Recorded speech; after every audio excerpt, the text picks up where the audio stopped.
සෙරීනා ජමේකා Williams අවුරුදු 21 දී ලෝකේ අංක 1 ටෙනිස් ක්‍රීඩිකාව වෙනවා. 2002 තමයි අවුරුද්ද. ඒ අවුරුද්ද විතරක් ග්‍රෑන්ඩ් ස්ලෑම්ස් 4ක් එක දිගට දිනනවා. කමෙන්ටේටර්ස්ලා කියන්නේ she is unstoppable.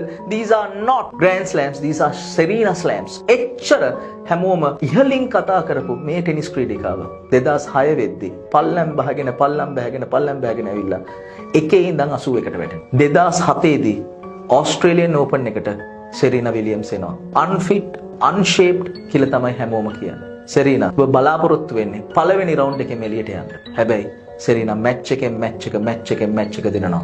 අන්තිම මැච් එක එන්නේ මරියා ෂරපෝවත් එක්ක. ඒ වෙද්දි හිටපු හොඳම ටෙනිස් ක්‍රීඩිකාවක්. හැමෝම කියන්නේ මේ මැච් එක නම් සෙරීනා පරදිනවා කියලා. පළවෙනි රවුන්ඩ් එකේ සෙරීනා දිනනවා 6-1. දෙවෙනි රවුන්ඩ් එකේ සෙරීනා දිනනවා. හැබැයි සෙරීනා ඉවර නෑ. සෙරීනා ඉවර කරන්නේ එතනින් පස්සේ ග්‍රෑන්ඩ් ස්ලෑම්ස් 15ක් දිනලා.